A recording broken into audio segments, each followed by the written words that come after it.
On l'appelle la maladie du soda car elle est liée à une surconsommation de boissons gazeuses, de nourriture trop grasse et trop sucrée.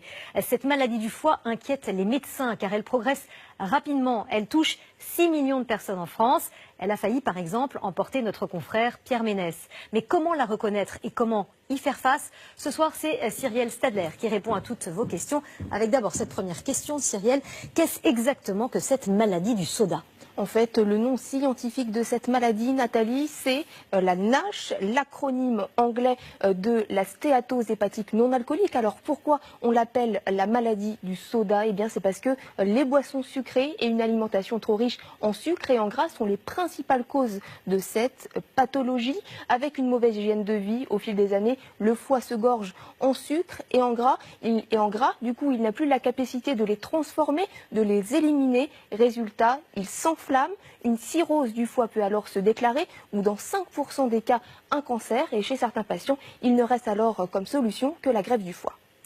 Deuxième question, Cyrielle, quels sont les symptômes de cette maladie du soda? Eh bien, il n'y en a pas et c'est bien ça qui inquiète les médecins car cette maladie progresse lentement en silence à tel point que les spécialistes estiment que 12% des Français pourraient être atteints de la maladie du soda, certains même sans le savoir.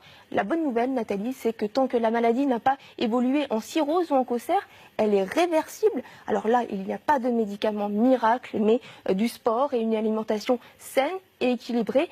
Bannissez donc notamment les boissons sucrées et si pour vous c'est vraiment impossible, privilégiez les sodas sans calories, mais attention toujours sans excès. Les médecins constatent que dans certains cas, ce régime suffit à faire diminuer la taille du foie. Très bien, ça veut dire que le foie peut se régénérer et revenir en bon état. Alors cette maladie touche-t-elle aussi les enfants? Oui, malheureusement Nathalie, même si elle apparaît principalement chez les adultes en surpoids entre 40 et 50 ans, les spécialistes constatent qu'il y a de plus en plus d'enfants en consultation pour cette maladie. Des chiffres alarmants car d'ici à 2030, les scientifiques estiment que 50% de la population mondiale pourrait être touchée.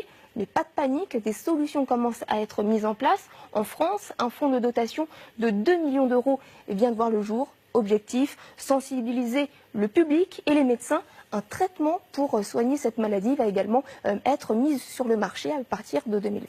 Merci Cyrielle, et puis on le rappelle, boire de l'eau, manger sain, faire du sport. Merci beaucoup pour ces informations.